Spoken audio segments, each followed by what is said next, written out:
Shalom Chavrim, I'm Stephen Ben-Nun. You're watching Israeli News Live. I've got my partner here with me in studio. And got anything you want to say? Shalom. Shalom. All right, sounds great. Hey guys, we're a little bit kind of broken apart here in the studio this evening. We're getting ready for the conferences tomorrow here in Orlando, Florida. If you are wanting to attend, you live here locally and you want to come, the conference is, of course, in Orlando at the Embassy Suites by Hilton in North, there off of exit 92 Interstate 4. That's actually considered Altamont Springs, Florida. You can go to our website, Israeli News Live. We still have quite a few seats available left because we doubled the size of the meeting hall. We can seat up to 200. I think we have about 100 and close to 160 guests registered. We had a couple of people that won't be able to make it. So I hate to hear that, but it's all right. We understand. People run into issues and can't make it in.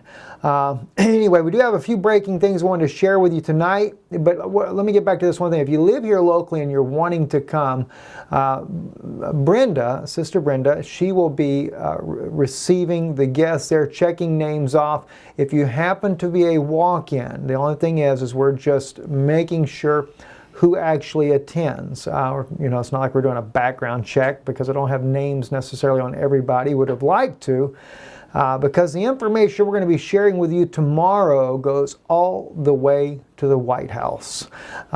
We'll be talking about very sensitive information from my time in the government, and it's going to shock a lot of people. Anyway, it will not be shared here publicly until we have spoken in several conferences around the country. We will be filming it, though, to where it can be loaded later. And also, we've already been in touch with several law enforcement groups that have been involved in these things. Won't go into that here and now. But anyway, it's going to be a blessing for those of you that are able to make it. And our next stop will be in Nashville, Tennessee, then on up to Oregon. And I think Brother Mark has already sent me the details on this. I do promise as soon as I can slow down long enough to get that information out to you guys, I will. So if you're going to be in Nashville, don't worry about trying to email me on the Nashville. The Brother Mark there at their congregation there, they on their website will be doing the registry for this. And they're not out to try to get people's emails. It's just a matter for security purposes and as well for the fact that we will be, again, limited in our seating. We have more time, and up in that area there, we expect more people will be coming. So I think we're limited to about 250 people that can be seated in that particular event. It will be a 2-day event in Nashville, Tennessee. It's close to the airport, so if you're planning on going, you can. Well, let me make sure I get all the dates exactly right as well, too. I forget if it's 14th and 15th or 15th and 16th. I don't have those dates exactly right as of yet, but I will get that information as soon as I can. All right, let's get right into our news here. We got several different stories here that I wanted to speak about. Asian Times is actually talking about China going in to back Syria, not just with Idlib, but literally helping the President Bashar al-Assad liberate the rest of his country. This is the first time we've seen Chinese forces in earnest be spoken about coming into the Syrian governorate there to take out the terrorists that are in that region. And they are calling them terrorists. And that's kind of interesting because, the U.S. was doing war games there not far from the South China Sea, closer to the Japan side there with B-52 bombers. And I just can't help but think of the scriptures I shared with you the other day from Daniel's prophecy, Daniel 11:44. Where those tidings out of the north and east caused the king of the north some serious trouble, some anxiety, and he's going to go and take out a lot of people as a result of that.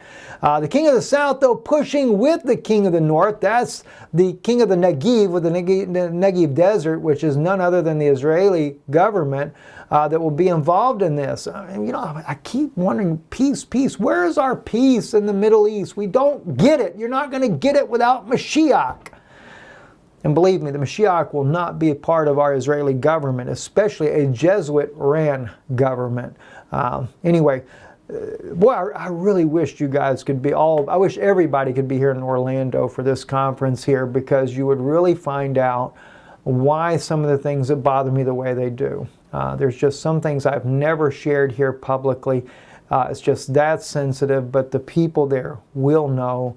And I think people will get a much better understanding and recognize this is much deeper than the days of Shimon Peres, things like that. This is much deeper. And of course, when we go to Nashville, Tennessee, it'll even be a better conference in Orlando, because we will continue to expound on the information. We thought we had enough time by building our PowerPoints, having a couple of days, 2 or 3 days. Actually, we'd started earlier this week. You can't even get all the information in. There's just no way. It's just that deep of information. Anyway, getting back to the news here of what's going on, let's continue on over. This here is from RT. I want to play just a few seconds of this clip here. The guest on RT is a Jewish reporter. He is actually 100% Jewish man there on RT, and he's talking about the Syrian government taking back over its borders there in the Golan. Now he does talk about, he calls it the occupied Golan. I kind of don't agree with that, for the simple reason is when President Bashar al-Assad's father had come against Israel in the war, he lost that territory in the battle, although he does mention, and I don't know if I'll play it that far, in 2011 there were serious negotiations about the Golan between Syria and Israel. Netanyahu, as he points out, did not want the Golan going back to the Syrian government, but in the information that I had on President Bashar al-Assad is that he was willing to give up most of the Golan in his bid for that in exchange for peace.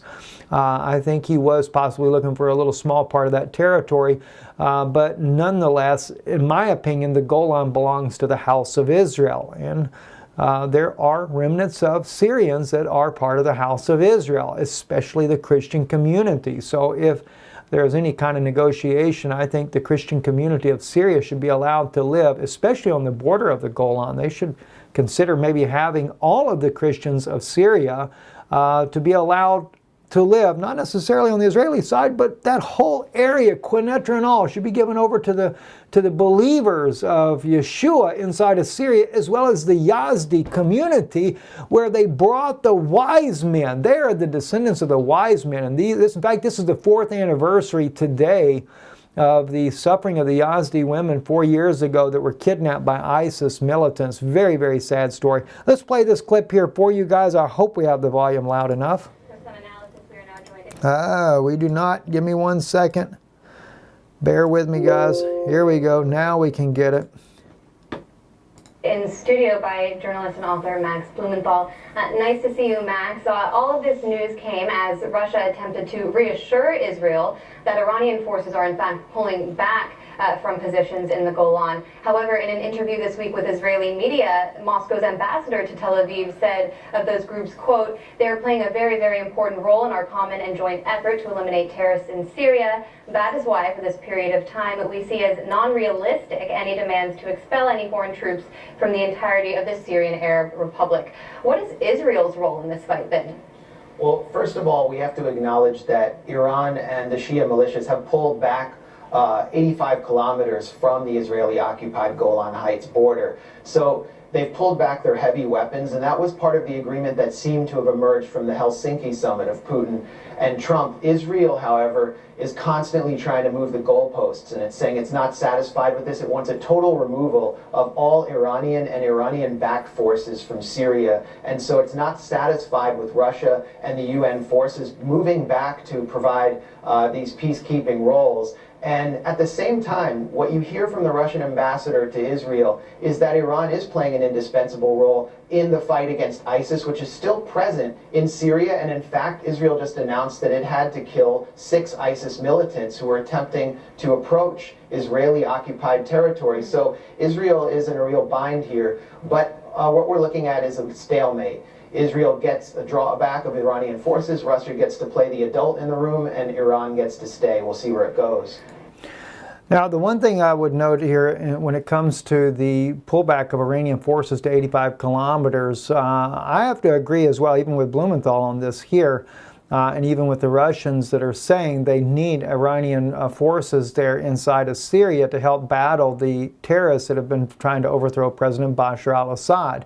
And this is one reason why I think the magic number came as 85 kilometers, because Idlib would be just outside of that, and there was a real need for the Iranian forces to be there. But I think that China may be joining into the fight as a result of the fears that Russia and the Syrian government are concerned about of Israel attacking the Iranian forces once they begin to try to take out Al-Qaeda, al-Nusra, and other terrorist factions that are up near the Idlib area, and especially since they're being armed by the Turkish government and even the U.S., the Saudis, etc. They have all been in there in support and helping these terrorist organizations to start with overthrow President Bashar al-Assad.